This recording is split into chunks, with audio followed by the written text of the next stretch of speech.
Before you rush into another busy day, would you take a moment to obey one of the most important commands ever given?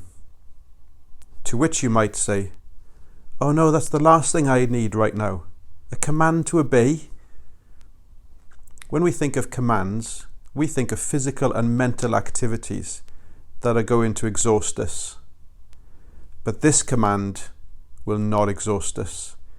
It will refresh us, because it's the command to rest. In Psalm 62 verse 5, King David speaks to himself and says, "My soul, find rest." Which is kind of funny, right? Speaking to yourself. But that is exactly what's necessary to do right now. To tell ourselves before the beginning of each day, rest. I tend to start my working day by making a to-do list. King David would say, that's a really bad way to start a day. Begin each day not with writing a to-do list, but by taking a rest test. Ask yourself this right now. How am I going to live today in such a way that whatever comes my way, however difficult my day will be, whether I gain the approval of others or not, that I can end it with the peace of God flooding my soul? In Psalm 62, King David was facing the daily challenge of hateful enemies, slandering him, putting him down, seeking to destroy his life. He says in verse 3, "How long will you assault me? Will all of you throw me down this leaning wall, this tottering fence?" In difficult days, as well as normal, run-of-the-mill kind of days, how can we begin? How can we find joy? The only way not to end the day in restlessness and disappointment is to begin the day like this. Find rest, my soul. One musician, pointing out that each musical score has rests written into it, said, "Paradoxically, there is no music during the rests, but there is no making of music without a rest."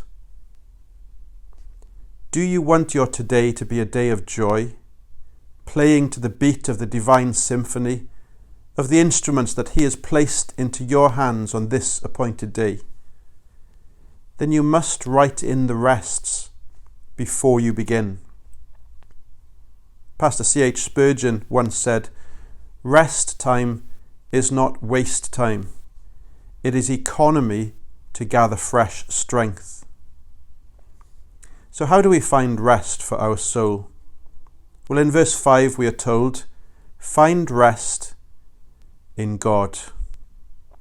Find rest in the God who, after creating the universe in 6 days, rested on the 7th.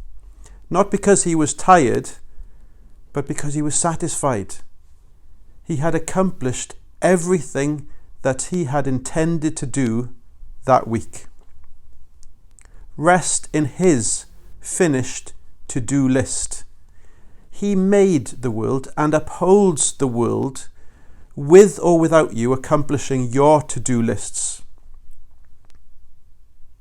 Find rest in the Son of God, who after finishing the work of salvation, rose and ascended into heaven and sat down at the right hand of God, not because He was tired, but because He was satisfied. He had accomplished all that He had intended to do on that Easter week. Rest in His work that brings you approval with God, whether you find the approval of others today or not. God is very concerned that you and His world finds rest in Him. In Exodus, He gives His people a day of rest. In Leviticus, He commands that the fields are regularly rested. In the Psalms, he gives his beloved a night of rest. In Hebrews, he promises that we can find rest in Christ. In Revelation, we are promised that the saints will enjoy eternal rest.